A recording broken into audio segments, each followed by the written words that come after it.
दोस्तों, देश में तनाव का माहौल और युद्ध के आसार हैं, जिसके बीच मैं एक राहत देने वाली खबर आप लोगों से साझा करना चाहती हूं।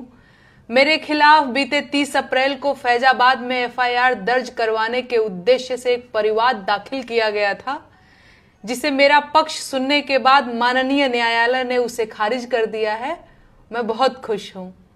मुझे अपने देश की न्यायपालिका पर पूरा भरोसा है और मैं ये बात बखूबी जानती हूं कि अपने देश के संविधान की मजबूती के लिए लड़ना देश प्रेम का सुंदर उदाहरण है।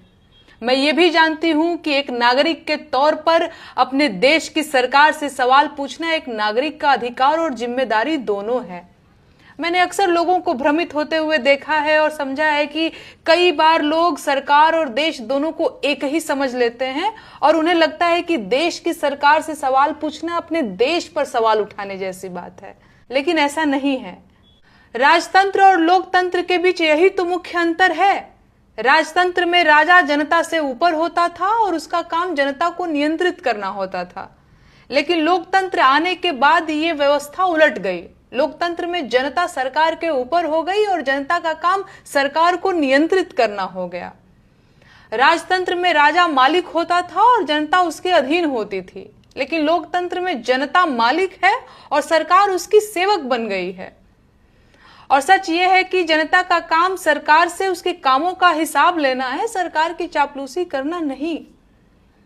हर वो नागरिक देश के लोकतंत्र को कमजोर कर रहा है जो सरकार से सवाल नहीं पूछ रहा है। हर वो नागरिक देश को कमजोर कर रहा है जो सरकार को बेलगाम छोड़ दे रहा है। देशभक्ति के मायने समझिए, देश उतना ही मजबूत होगा जितना देश का लोकतंत्र मजबूत होगा, और सरकारों को बेलगाम छोड़ने से देश का लोकतंत्र कमजोर होता है भाई।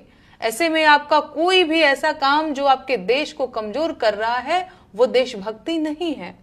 लोकतंत्र में एक सच्चा नागरिक अपनी सरकार से मालिक की हैसियत से बात करता है और सवाल पूछता है। तो ये बात कभी मत भूलिएगा कि सरकारों की चापलूसी लोकतंत्र को कमजोर करती है और सरकारों को तानाशाह बनाती है, और इतिहास गवाह है कि तानाशाहों ने हमेशा अपने ही देशों को बर्बाद किया है।